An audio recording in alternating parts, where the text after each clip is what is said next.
తల్లికి వందనం అర్హతలపై చంద్రబాబు కీలక ప్రకటన. ముఖ్యమంత్రి చంద్రబాబు కీలక ప్రకటన చేశారు. ఇప్పటికే ఏపీ ప్రభుత్వం 2025 నుండి 26 వార్షిక బడ్జెట్ ను అసెంబ్లీలో ప్రవేశపెట్టింది. ఈ బడ్జెట్ లో సూపర్ 6 లో 2 కీలక పథకాలకు నిధులు కేటాయించారు. తల్లికి వందనం పథకం కోసం నిధులు ప్రతిపాదించారు. విద్యార్థుల సంఖ్య మేరకు కేటాయింపులు చేయలేదని ప్రతిపక్షాలు విమర్శిస్తున్నాయి. ఈ సమయంలో సీఎం చంద్రబాబు తాజాగా స్పష్టత ఇచ్చారు. పథకం అమలు ముహూర్తంతో పాటుగా ఇంట్లో ఎంతమంది పిల్లలకు అమలు చేస్తారనే అంశం పైన సందేహాలకు సమాధానం చెప్పారు. తల్లికి వందనంపై క్లారిటీ ఇచ్చారు. ఏపీలో కూటమి నేతలు తాము అధికారంలోకి వస్తే తల్లికి వందనం ఇంట్లో ఎంతమంది పిల్లలు ఉంటే అంతమందికి తల్లి ఖాతాలో 15,000 చొప్పున జమ చేస్తామని హామీ ఇచ్చారు. ఇక అధికారంలోకి వచ్చిన తరువాత ఇప్పుడు తాజా బడ్జెట్ లో ఈ మేరకు నిధులను కేటాయించారు. మే నెలలో ఈ పథకం అమలు చేస్తామని ముఖ్యమంత్రి స్పష్టతనిచ్చారు.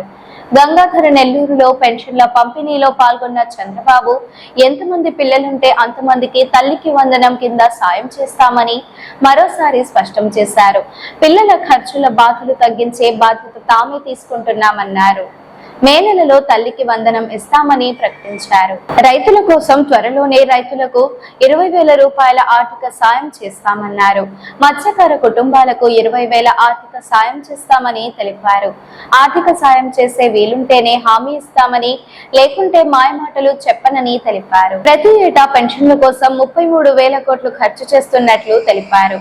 కుటుంబ సంబంధాలు విలువలకు మన దేశం ప్రపంచానికే ఆదర్శమని చెప్పారు.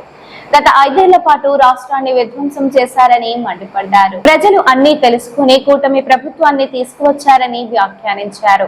ప్రతి నెల 1వ తేదీనే ఇంటికెళ్లి పెన్షన్లు అందిస్తున్నామన్నారు.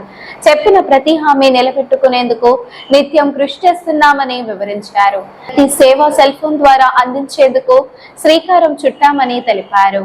2 నెలల కాలంలో అభివృద్ధి, సంక్షేమం, సుపరిపాలన ద్వారా పేదల జీవితాల్లో మార్పులు తెస్తామని అన్నారు. సంపద ఎలా సృష్టించాలన్న దానిపై నిత్యం ఆలోచన చేస్తున్నామన్నారు. తాము వచ్చిన 9 నెలల్లోనే 12.9% వృద్ధి రేటు సాధించామని చెప్పుకొచ్చారు.